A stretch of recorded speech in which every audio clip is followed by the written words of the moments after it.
Hey, everybody. Welcome back to our mini-series all about the future of HR. I'm your host, Rodney Evans, and I am coming at you with our very first special guest episode. We gave Sam the week off, and instead, I'm here with Hebba Youssef. She is the Chief People Officer at Workweek, the founder and creator of the newsletter I Hate It Here, which reaches over 100,000 people every week, and which focuses on how HR teams can build great work cultures. She is also my friend. Hebba, welcome to the show. Hey, I'm so excited to be here. Today on episode 6, Hebba and I are going to be talking about why she and so many HR professionals hate it here and ways to start changing that. But before we dive in, we do a check-in round. I don't know if you know that. I don't know if you've ever listened to my show, but we do check-in rounds here, and we're going to do one with you. I can't wait. So this week's question is, what is something that you love that is kind of embarrassing? Okay, here's something really interesting about me. I don't think I get embarrassed about very many things. Like, it's been a really long time since I've been truly embarrassed. I don't know if I just lost all capacity of years of being just like an awkward teenager, but like I just don't get embarrassed as an adult anymore. So I'm just like, I don't care if you think what I think is weird or embarrassing. So something that I love that maybe other people could perceive as embarrassing is reality TV. I love reality TV. It is fascinating to like, I know it's cut and edited, but watching human beings interact either in like a challenge show or in like a trying to find love show is really fascinating to me. I feel like you and I talked about this at that Alice in Wonderland bar. Yeah. I've had a friend tell me before, like, you're super smart about these like really relevant and intellectual things. And then all of a sudden you want to talk to me about reality TV.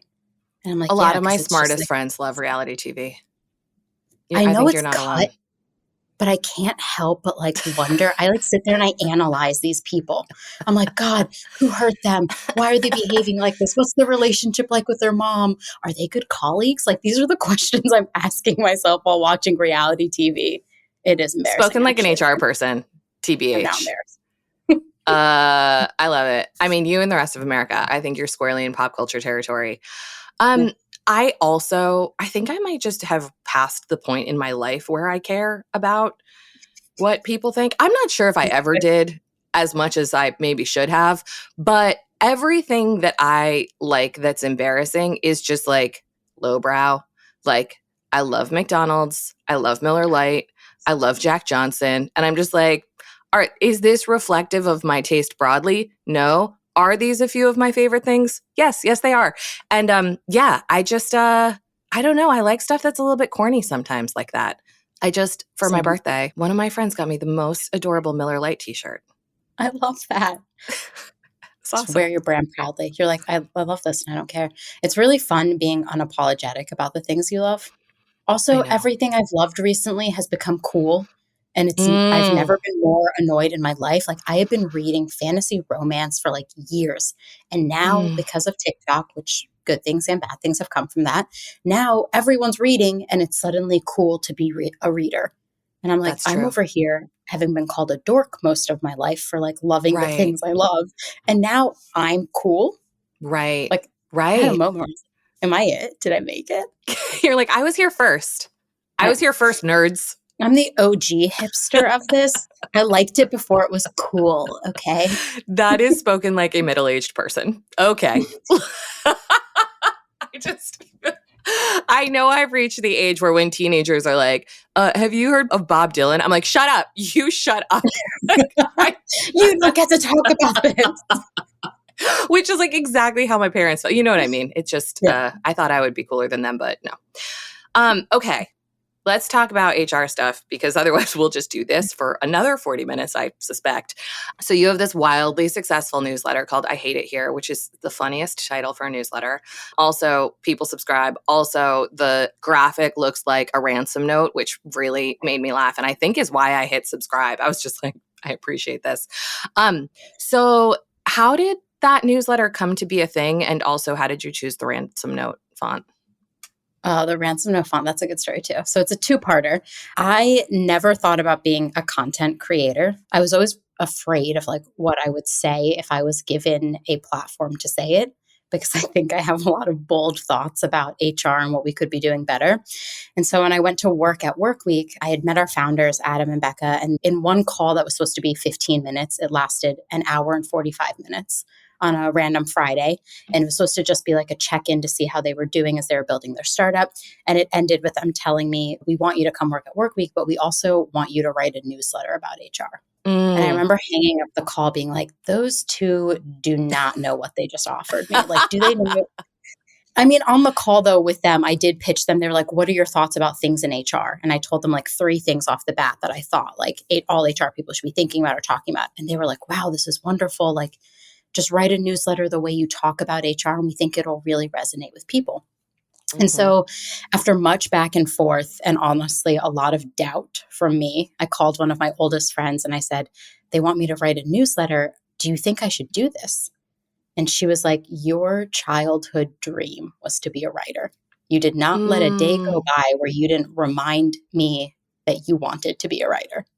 Yeah. And she was like, this is your chance to do your childhood dream. And I was like, yeah, Oh, but I that's want to write amazing. fiction, like B2B. Like, who wants to read about, who wants to read a B2B newsletter about HR? And she was like, just make it like you want to talk about these things with someone. And I was like, yeah, okay, I'll do that. So I took the job and we launched I Hate It Here in September. And the story of naming it was in my contract, it says like unnamed HR newsletter, which we laugh Mm. about all the time now. The creators at Workweek are allowed to name their newsletters whatever they want. But there still was a lot of back and forth about the name I Hate It Here. And our CEO tells this story all the time where he was not about the name. He was like, Mm. no one's going to want to read that. And I was like, if you just trust me, HR people, like there's a Yeah. dark side of us where we are tired of having to be like the cheery, positive, like front presenting face of the company, that Right. behind the scenes, we're dealing with so much, we kind of might hate our jobs. Yeah. Yeah. And so we launched it with the name, and we did that in September. And now we're coming up on 1 year and we've crossed almost 100,000 subscribers. So that's been kind of crazy. Yeah, you It's been tapped a wild. vein. Yeah. I think the hardest thing about this is like there's no recipe for like how I did this or why it's successful. I just wrote from my heart and how I felt. And that is Mhm. really corny. That is so corny, but I felt like every single HR person out there, I never saw myself working in HR because Mhm. I have this like very raw edge to me where I want to say everything I'm thinking, and I'm very direct with friends, professionally. If I can say the thing I need to say, I will very directly say it. Yeah. And I never saw myself in any HR creators. Well, I think that that's why it works so well. I mean, I started my career in HR, and the gallows humor in HR is real. Like when you are on an HR team and you're sitting in a bullpen, first of all, funniest fuckers in the building, always. And you'd never know it at the town hall. Like you never know it when you've got a mic in your face and you're supposed to be presenting the company's new culture deck. But behind the scenes at 10 o'clock at night when you're like working on Excel spreadsheets, it is funny back there and dark. And it has to be like you're seeing the underside of the culture. You're trying to design for and nurture the best aspects of humanity while you're triaging the worst aspects of humanity day in and day out. And like you have to have other people to do that with. And I think to me, that's what you have done in terms of just naming out loud that that's the truth of the profession. Yeah. It's also like the positive side of the newsletter. I have a lot of people who write in and they're like, I don't want to subscribe to this because it's too negative. And I always Mm. respond to every reader email. I really do because I'm like, I got time. I'll respond. Like they took the time to write to me. I'm going to take the time to respond.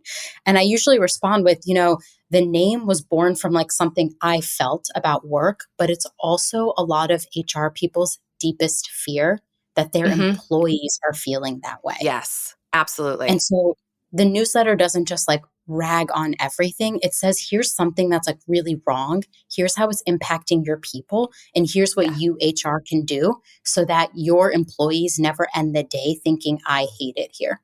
Because so Yeah. many of us do. Yeah, exactly. I'm sure you get lots of reader emails.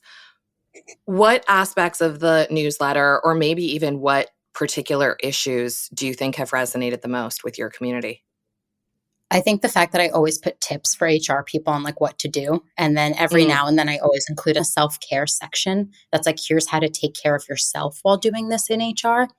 Because a lot of the things that we have to do, as hard as it is for the employees, it's also just as hard for us.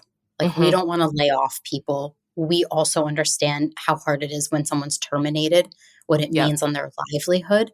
And so I think that weighs on HR people a lot. And so I try to include in the newsletter as much as possible. Here's how to take care of yourself if you are struggling with having to execute this thing that you really don't believe in.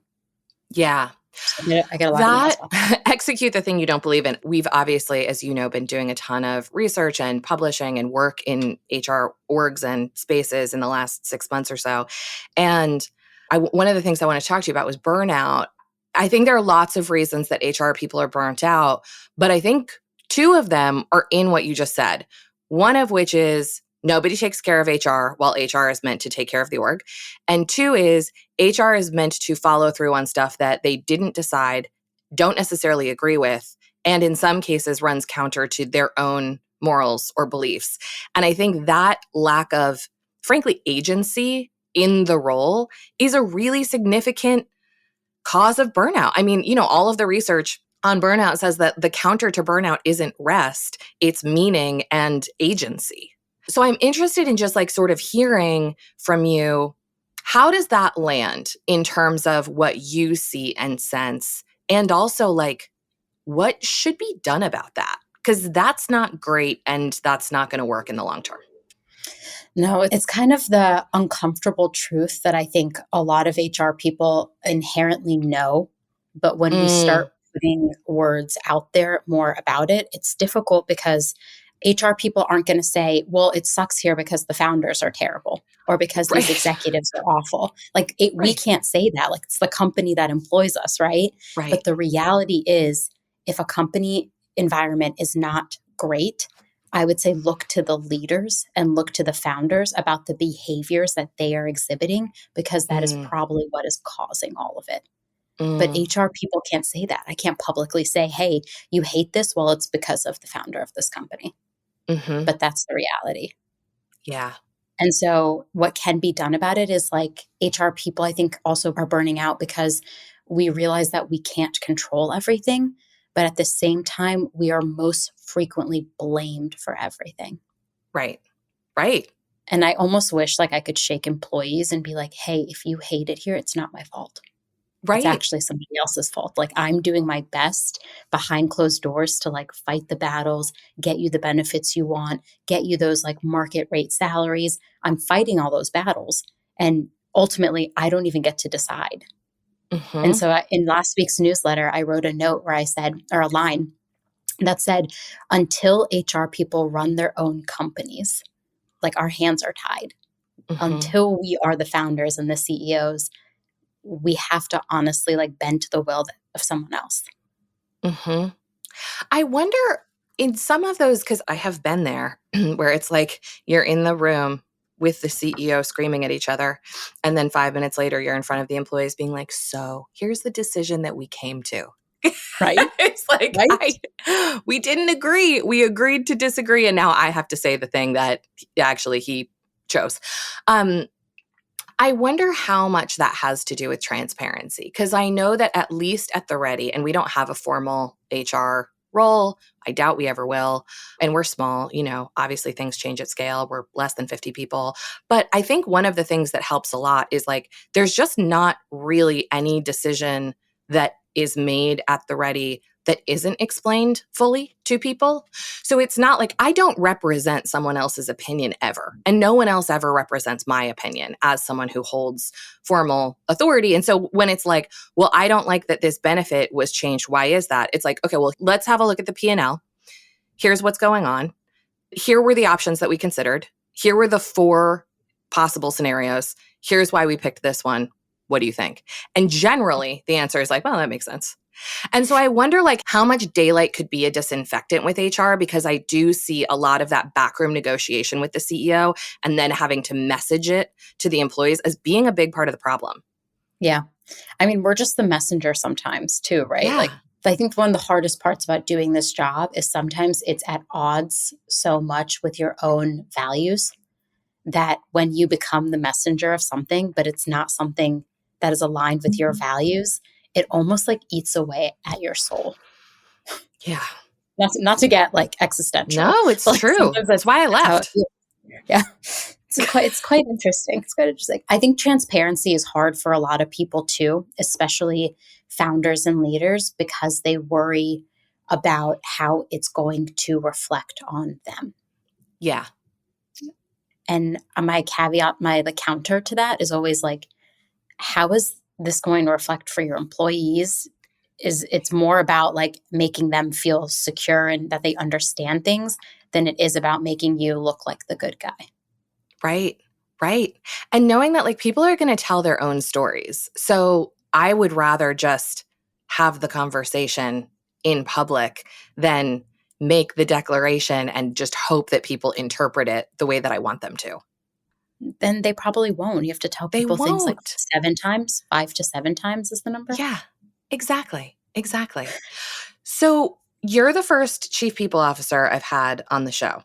Oh We've been God. having other Very true. thinkers, HR thinkers, but not people in the job. And one of the things that we've been talking about a lot is the fact that the chief people officer role and the HR business partner role were meant to be strategic in their construction. And most people who hold those roles are not finding that 80% of their day goes to doing the most valuable aspects of the job in terms of what the business needs.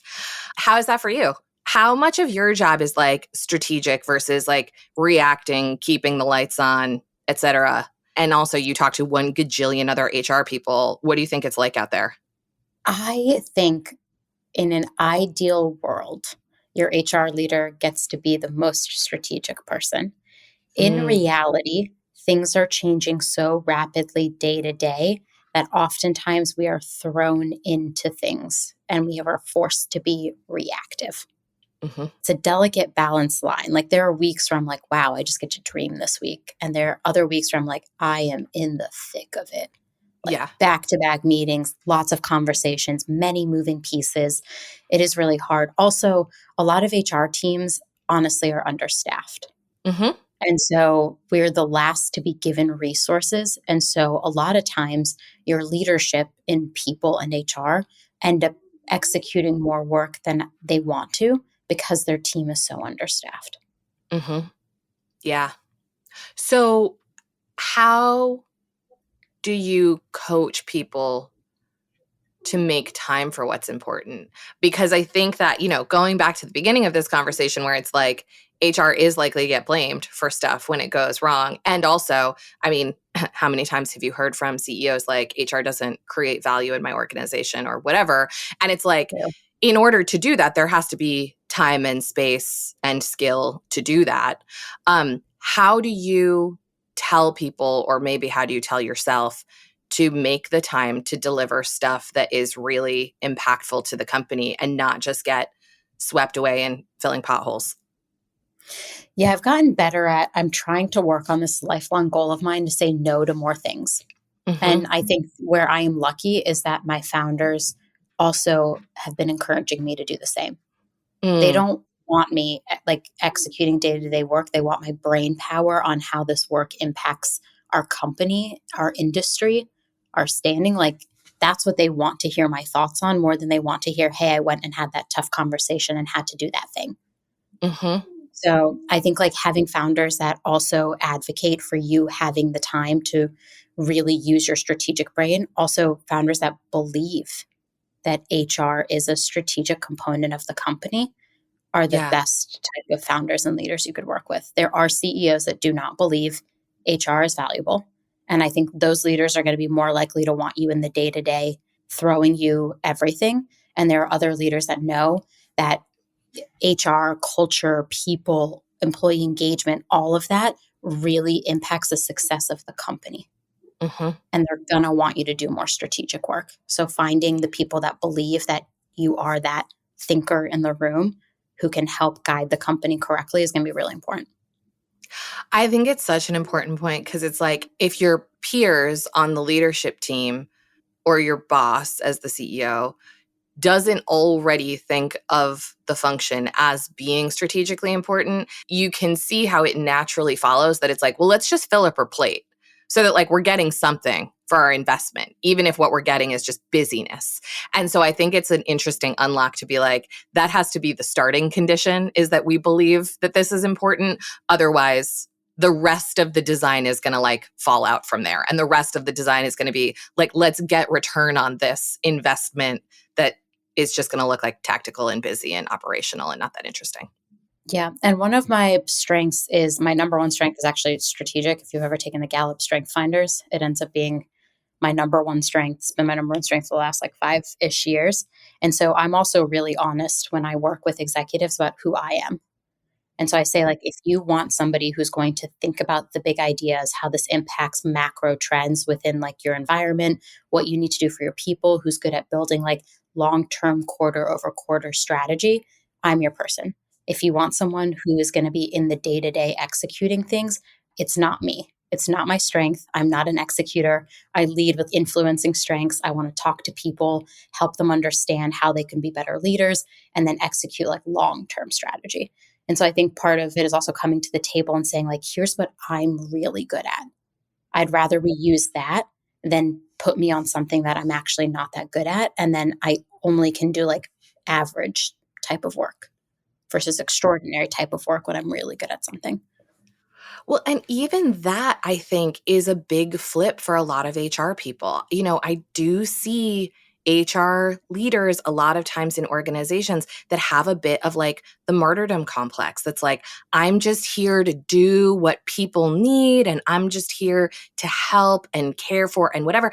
I understand that. And also, when you take that mindset on and that's your starting disposition, then it's really hard to assert like, okay, I am going to be saying no. I am going to be looking at the long term. I am going to let some of these fires burn themselves out so that I can do the strategic things that are going to have broader impact to the system. When you've sort of branded yourself as like, I'm just here to help, it's like, well, people are going to fill your week up with the helping because everybody wants help all the time. I think HR people are like the most empathetic people at any company. It like really attracts some of the kindest, like most thoughtful people I've ever met in this profession. And every single one of them is burnt out and tired. Yeah. And I have to remind my friends, I remind readers, like, you have to take care of yourself. It's actually like the last note before my email signs off every week. It's like, know that I see the work that you're doing. I support you, but like, take care of yourself. Yeah. Because this job can encompass you and like engulf you, where you say yes to everything, you take care of everyone, and you forget to take care of yourself. And the work is only going to be as good, as thoughtful, as creative as you are.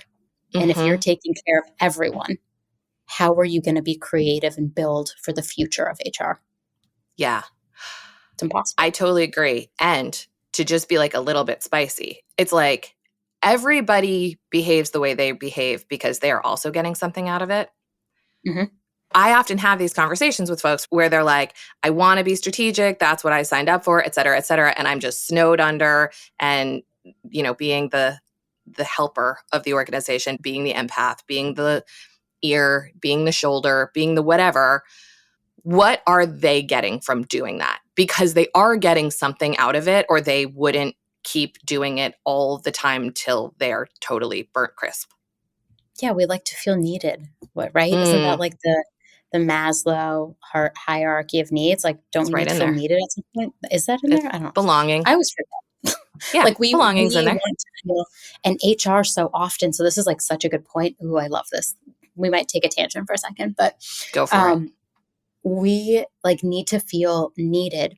And oftentimes at every organization, like every time I've joined a company and I've been the first HR person, the first comment everyone makes is, ooh, HR is here. We can't have any more fun. And so Gross. oftentimes we are on the outside of everything at the company. When you're in the leadership position, I can't have best friends at work because I also know every single piece of confidential data.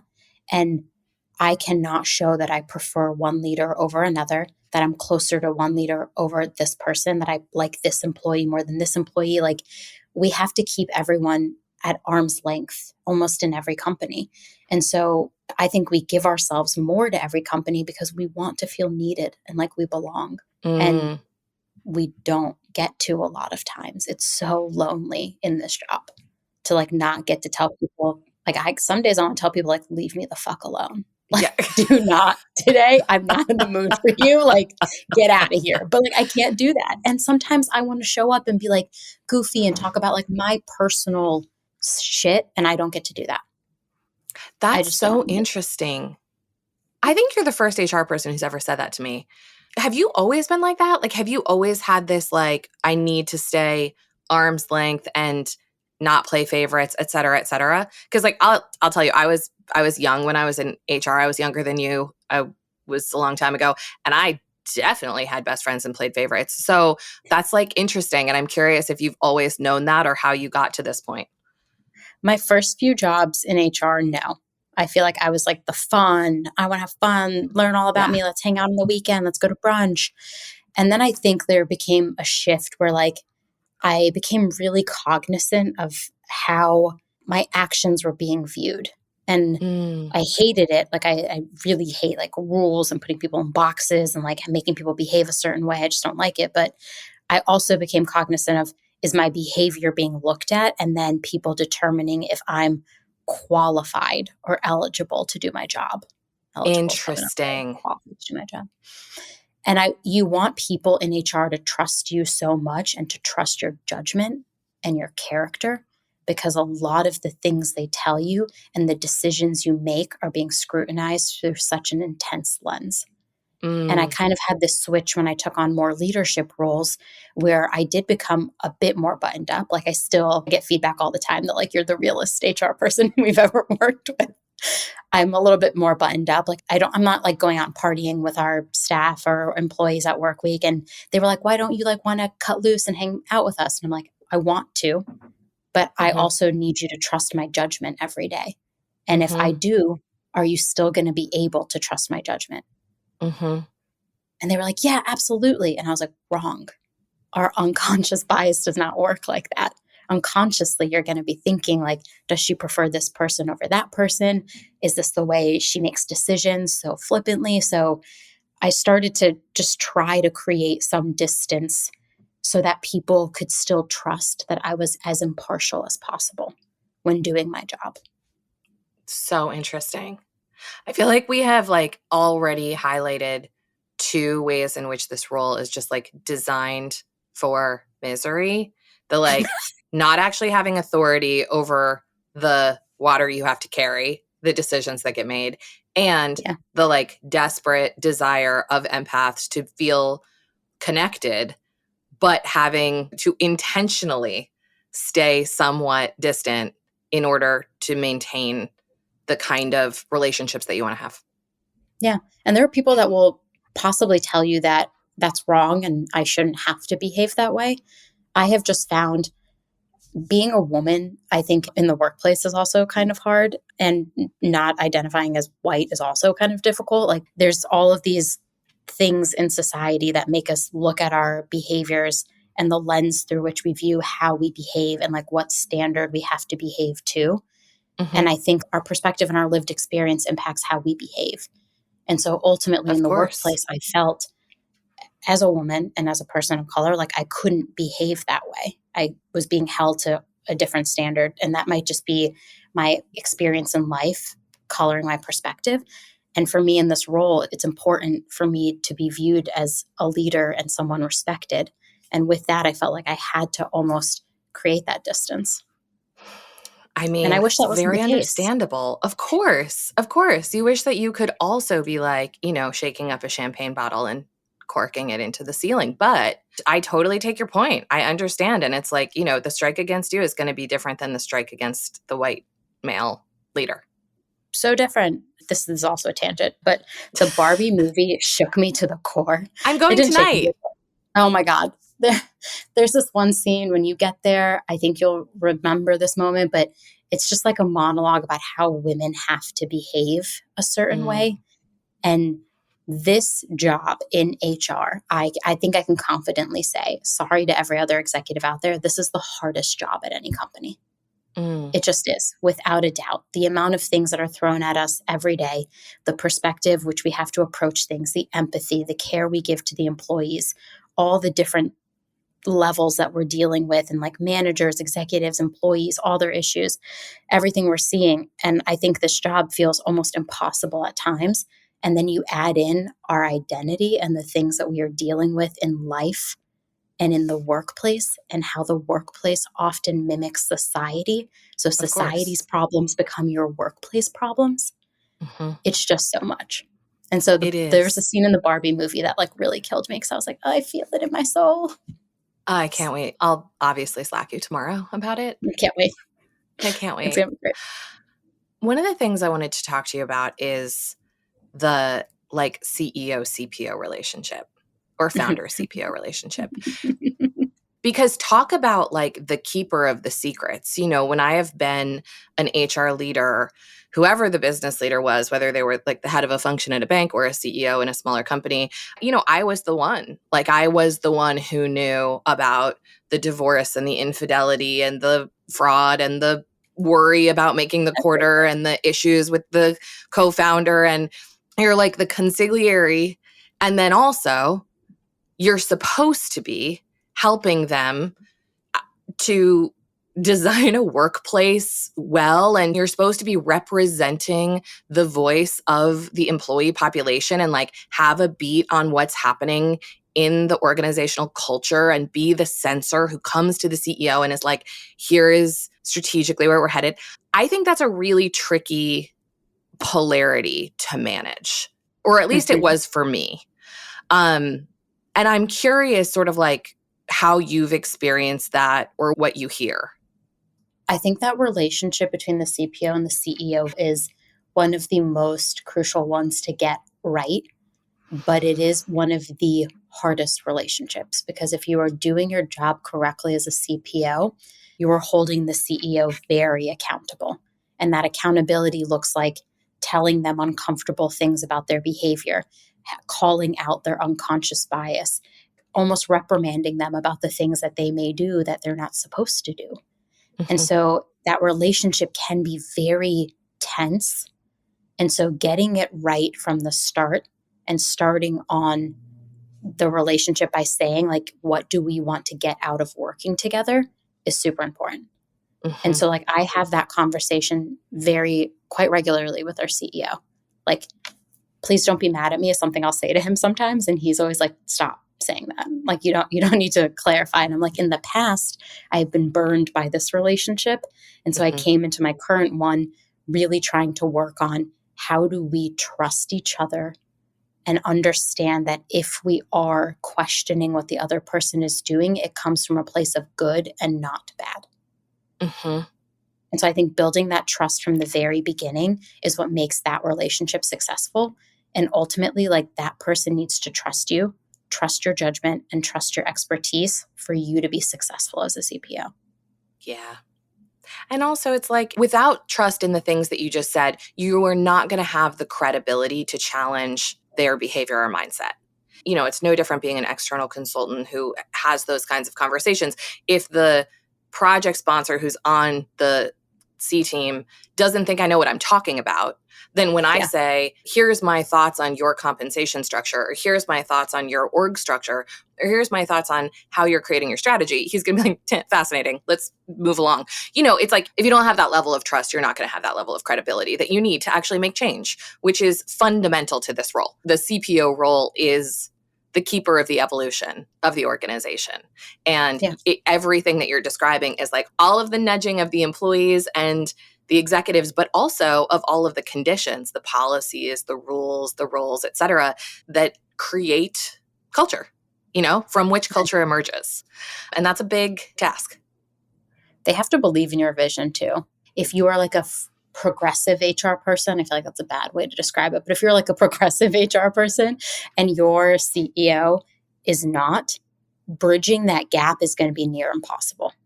And Yeah. so I encourage anyone when they're taking a people job to really get FaceTime with the leadership team before accepting the job to understand what it is they want to do. Yeah. Because if Yeah. they're a return to office CEO and you are I'm a remote work stan people person, it's never going to work.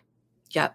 This is not like an opposites attract love story, right? Like it's not going to happen love story. Like wouldn't It's a do it. divorce love story. Yeah.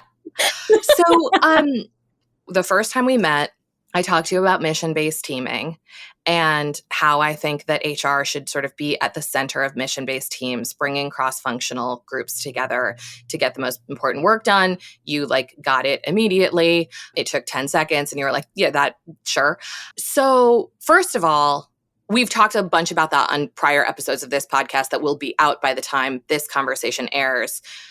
First of all, I would love generic thoughts on HR using a structure like mission-based teaming. And then I'm going to ask you about your top missions personally. Oh, such a good question. I think when you explained it to me, I might have said, oh, the squad model. Mm-hmm. Is that what I said? Very similar. Yeah, so, yes. Yeah. I am fascinated by that because functions within HR rarely ever can exist without impacting the work of another function. Totally. And so I think someone asked me once, they viewed themselves as a coach. They were like, what do you think HR is like? And I don't know if I've told you this analogy. Mm-mm. I'm like, HR is the doctor of the organization because nothing can happen in the organization without impacting usually something else.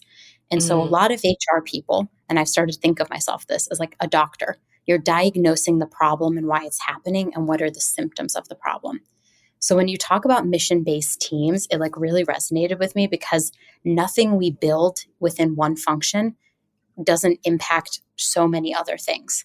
And so getting together and doing that type of teamwork around a mission, coming together, do they dissipate like squads afterwards? They do. It's really interesting to me. And I think it's it's a new way of thinking about work that is so different from the traditional way we've thought, where it's like, you are an HRBP, you only do these things. And then once it impacts this team, you hand it off and it goes away from your mind. Right. And so I think it's getting the best skills from everyone across the org to come together on something they're really passionate about and build probably your highest quality product. Yes, So exactly. just doing it on my own. Does that exactly. answer the question? Yes. And to continue in your metaphor, one of the things that I often say about the value of mission-based teaming is when things are built inside of functions or inside of silos that are meant to be used or consumed by others, those others generally reject the organ. The body rejects the organ because they're like, yes. I was not involved in the creation of this kidney. No, thank you. Even if it's perfect, even if it's great, if you don't have the end user and the other requisite roles along the value chain involved in the creation, it's really hard to make something that works in a complex system. People want to have a say in the things yes. that impact their day-to-day at work. And as annoying as that is as an HR person, those opinions, if I just listen, their buy-in is going to be so much higher than if I just rolled it out on my own and made them do what I told them to do. Exactly. We've always done work a certain way. And I think human beings are creatures of habit. We are. There's a bunch of books that tell us that, right? That we just do the same thing because we think that's what works. And we've been working a typical 9 to 5 since the Industrial Revolution, which is literally mind-boggling to me that was when the 8-hour workday was invented, and we have not revolutionized that. And I think that the piece of mission-based teaming that is really interesting to me is the way we've always done work is not really working in a lot of ways. And a lot of the problems that we have to solve as HR people are outcomes of the way we do work. And if that's the case, then the thing that excites me most about mission-based teamwork is it is a different way to do work. Yeah, it is. And as we've talked about in other episodes of this show, the reason it works as well as it does is because it's also a container to work in a different way. So when you get that group together, it's like, okay, now everybody is away from home. Now nobody exactly gets to do it the way they do it in finance or in HR or in their home team or the way their boss likes it, now we have a little bit of space and a little bit of safety to say, well, how do we want our meetings to be? Well, what do we want our hours to be? Well, how do we want to like ship our work? Because we can't do it everybody's way. So now this team picks the way of working that works for the mission. And it's just a much easier place to experiment with new ways of working than in a existing, persistent, static team. Yeah. Ugh. I just feel like we are not open to change as a society, which makes me sad for a lot of the work we do in HR, honestly, which is a lot of change. So, on that note, if you had a magic wand, she's holding up her hand with her wand right now. We're going full circle with the fantasy. You're a CPO, maybe at your organization, maybe at another organization, doesn't matter. What is one top mission where you're like, if we could nail this, like something seated in HR or that heavily, heavily impacts HR, if we could nail this, if we could reinvent or reimagine this one thing, it would be lightning. Do I have to deal with our same society? In this magic wand, do I get a new society or do I have to still deal? Ooh, let's constrain it to we still exist in this world because the aliens haven't taken us yet. They don't want us, honestly. They're like, thank you, next. Thank you, next. We're not into these humans. Like, we had a peak. We're good.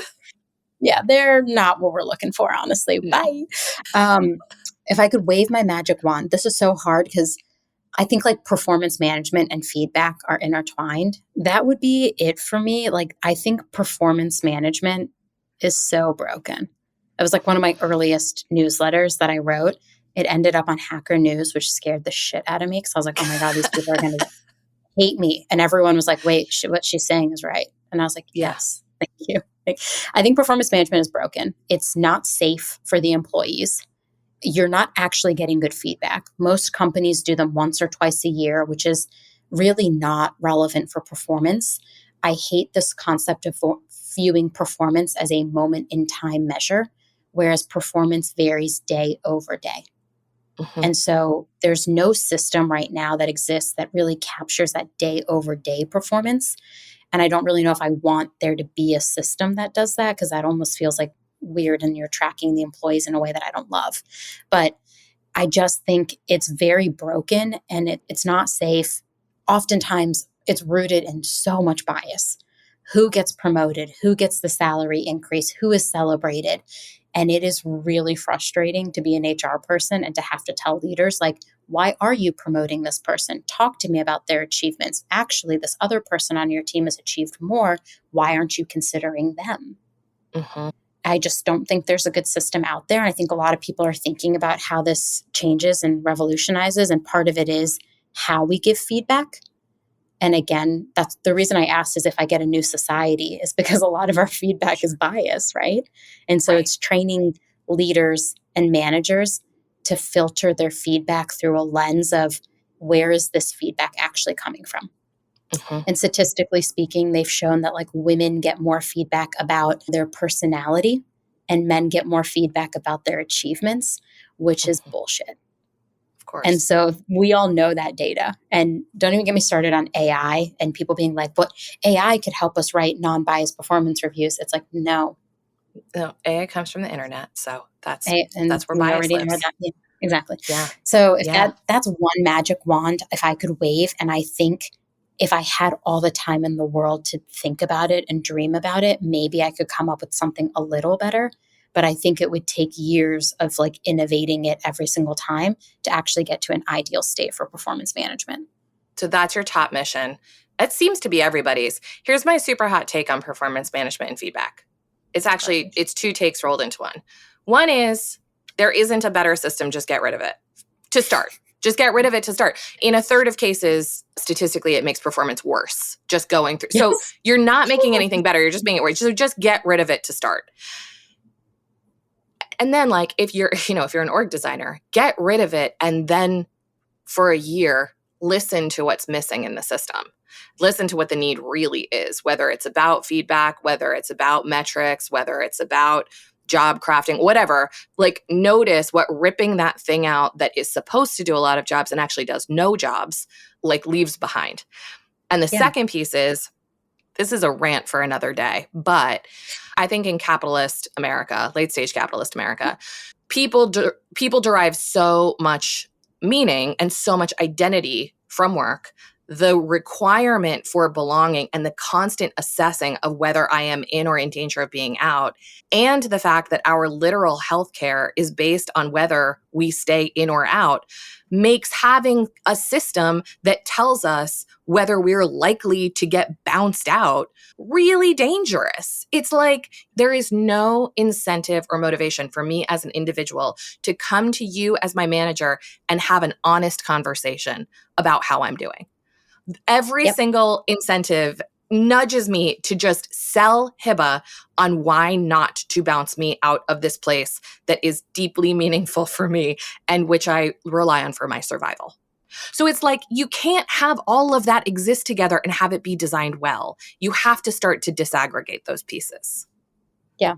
The compensation piece too with performance, like not even the job security, but people associating like I can only make more money if I'm a top performer, and the cost and inflation and everything being so high to just live. Now people are under this like unrealistic expectation. Like I got to put in the grind. I got to sacrifice everything so that I can be the best at this job to maybe get like a 10% raise. Exactly. It's all spaghetti. It's all knotted up together. And that feels like a place to wrap up this conversation, even though I feel like we could talk forever. Hebba, did you have fun on our podcast today? So fun. So much fun. I probably said things I shouldn't have said. Just kidding. Perfect. Then I did my job. You did I love talking to you. You know that. And I think you push me to think about things really critically and in like new and interesting ways. So I'm so grateful our paths have crossed, and I love everything you're doing. Thank you. Tell all of our listeners where they can find you and learn more about all of the things that you are saying to all of the masses. Workweek.com. You can Google I Hate It Here. Fun fact, it's the first thing that comes up now. Thank you, Google SEO. Get it. It's not Urban Dictionary anymore. It's me. I definitely screenshotted it the day I found that. So you can Google I Hate It Here and find the newsletter and subscribe. I also have a community for HR professionals called Safe Space. It's a Slack-based community where we have in-person events once a month, also virtual events. And the Slack channel is probably my favorite thing because there's a channel called Screaming into the Void where you can anonymously scream about something you are dealing with in work. I love it. And no one has to know it's about the CEO. So there's that. Go. And LinkedIn, like every other human being on the face of the planet, not the aliens, where I'm on LinkedIn. They'll be here soon. So listeners, we have made it to the halfway point, and to celebrate, Sam and I are taking a little summer vacation, but we will be back in early September with 7 more new episodes on the future of HR that you don't want to miss. Please keep sharing these apps with your HR friends. Send us your HR questions. Hook us up with your CHRO or your HRBP. And finally, thanks as always to Taylor for making us sound good. This miniseries is produced by The Ready, where we help organizations around the world change the way they work. You can get in touch with us by emailing fohr@theready.com. And as for all our HR friends out there listening, let's change ourselves first.